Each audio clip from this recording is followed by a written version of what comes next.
Hi everyone, কেমন আছো সবাই? মৌস ডায়েরি নতুন ব্লগে সবাইকে স্বাগত জানাই। আশা করি আপনারা সবাই ভালো আছেন, সুস্থ আছেন। আমিও কিন্তু ভালো আছি। যারা যারা আগের ব্লগটা দেখোনি তারা আগের ব্লগটা দেখলে বুঝতে পারবে এই ব্লগটা কোথা থেকে আমি শুরু করছি।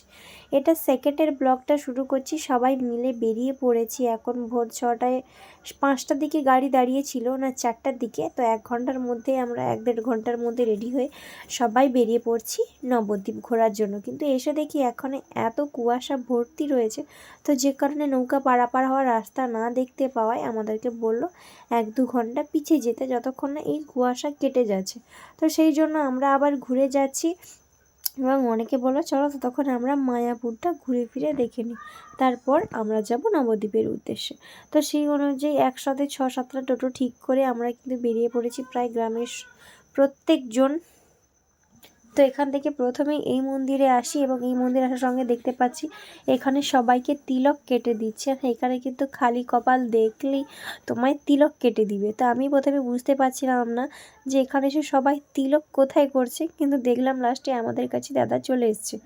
তো যাই হোক, এখানে কিন্তু খুব সুন্দর করে আমাদেরকে প্রথম তিলক কেটে দিয়েছেন। হ্যাঁ, প্রথম তিলক কিন্তু এখানে এসেই আমরা সবাই তিলক দিয়েছি কপালে। তো সত্যি দেখতে কিন্তু অপূর্ব সুন্দর লাগছে। আর মায়াপুর এসে এই জিনিসটা না করলে কিন্তু একদম আনকমপ্লিট ব্যাপারটা থেকেই যাবে।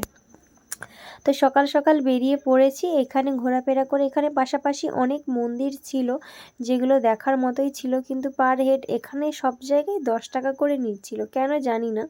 তো যাই হোক, দেখো এখানে আমি তিলক কেটে নিয়েছি, কেমন লাগছে অবশ্যই জানিও। আর হ্যাঁ, আজকে যে পোশাকটা আমি পরেছি সেটা একজন আমার ভাই আমাকে গিফট করেছে। তো জামাটা সত্যি খুব সুন্দর ছিল আর এখনও খুব সুন্দর আছে, কিন্তু আমারই ব্যস্ততার কারণে এই জামাটা পরে ওঠা হয়নি। তো আজ আমি কখনো ভাবিও নি যে এই মুহূর্তে আমি মায়াপুর আসব। তো যাই হোক, এসেছি যখন ভাইয়ের দেওয়া জামাটা আমি পরেছি। যদি ভাই তুমি এই ব্লগটা দেখে থাকো তাহলে অবশ্যই জানিও তোমার দেওয়া জামাটা পরে আমাকে কেমন লাগছে, আর তোমরাও জানিও। আর দেখো এই জামাটা ভাই দিয়েছে, আর এখানে এত শীত যে কারণে আমি সোয়েটার পরে নিয়েছি। এই সাদা সোয়েটারটা কিন্তু আমি জাস্ট কিনে এনেছি, বাস জানি না এখানে কি করে ম্যাচিং হয়ে গেছে। তো যাই হোক, আমি পরেছি।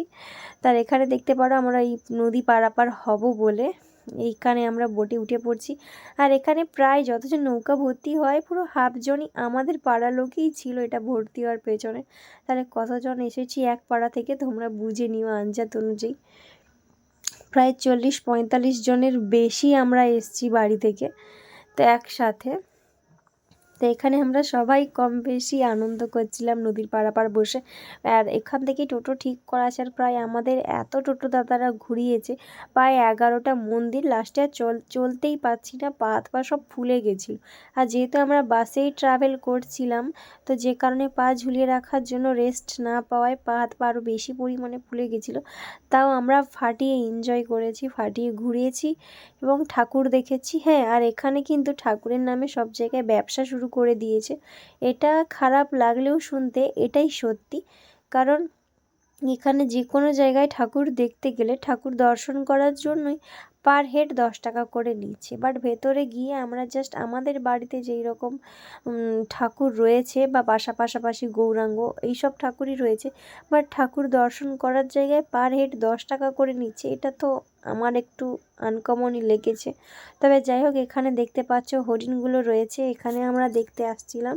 আর এখানে যে সবজিগুলো খাচ্ছে এগুলো বাইরে বিক্রি হচ্ছে, তোমরা চাইলে যে যার মতো দিয়ে দিতে পারো। আর এটা যে ভেতরে ঢুকেছি এটা হচ্ছে গুপ্ত বৃন্দাবন। আর পেছনে দেখতেই পাচ্ছ বাবা মানে আমার শ্বশুরমশাই রয়েছে। আর হ্যাঁ, প্রত্যেক জায়গার থেকে এই জায়গাটা সব থেকে বেশি সুন্দর ছিল। এটা দেখতে পাচ্ছ 60 ফুট গৌরাঙ্গ। তবে আমাদের বাড়ির লোকরা দেখে বলছিল এটা নামে 60 ফুট বলছে, বাট দেখতে কিন্তু 60 ফুট লাগছে না। তো যাই হোক, তোমরা জানিও এটা দেখে 60 ফুট মনে হচ্ছে নাকি। এবং ওখানে যাওয়ার থেকে এই গুহার ভেতর দিয়ে, রাস্তার ভেতর দিয়ে কিন্তু যেতে হবে। আর এটা কিন্তু সব থেকে বেশি সুন্দর লাগছিল। কখনো নিজের মুখ গোলাপি হচ্ছে, কখন সবুজ হচ্ছে, কখন সাদা হচ্ছে। এটাই কিন্তু সব থেকে বেশি সুন্দর লাগছিল। আর এখান থেকে বাইরে থেকে দেখে বুঝতে পারছিলাম না যেখানে সবাই দেখছে কি। তার শ্বশুরমশাই ডেকে বলছে দেখো দেখো এটা গোল্ডেন ফিশ। তো এটা দেখো, এটাও কিন্তু দেখতে সত্যিই সুন্দর লাগছে। আর এখানে সবাই এত পয়সা দিয়েছে, দেখো পয়সাগুলোই বেশি দেখা যাচ্ছে, চকচক করছে পয়সাগুলো। সব থেকে যতগুলো দেখেছি তার মধ্যে গুপ্ত বৃন্দাবন আর এই 60 ফুট গৌরাঙ্গ, এই দুটো জায়গায় কিন্তু আমার সব থেকে বেশি ভালো লেগেছে। আর তোমরা যদি এই জায়গাগুলো আমার আগে ঘুরেছো তাহলে অবশ্যই কমেন্ট করে জানিও কোন জায়গাটা সব থেকে বেশি তোমাদের ভালো লাগছে। তো তারপর এখান থেকে আমরা খাওয়া দাওয়া সেরে, দুপুরের খাওয়া দাওয়া সেরে আবার মায়াপুরের উদ্দেশ্যে বেরোবো এবং তোমাদের এই ব্লগটা পরের ব্লগে শেয়ার করব। তো যাই হোক, ততক্ষণ তোমরা ভালো থাকো, সুস্থ থাকো, ফিরবো নতুন একটা ব্লগ নিয়ে। আজকের মতো ব্লগটা এখানেই শেষ করছি। আর কেমন ব্লগ দেখতে চাও অবশ্যই কমেন্ট করে জানিও।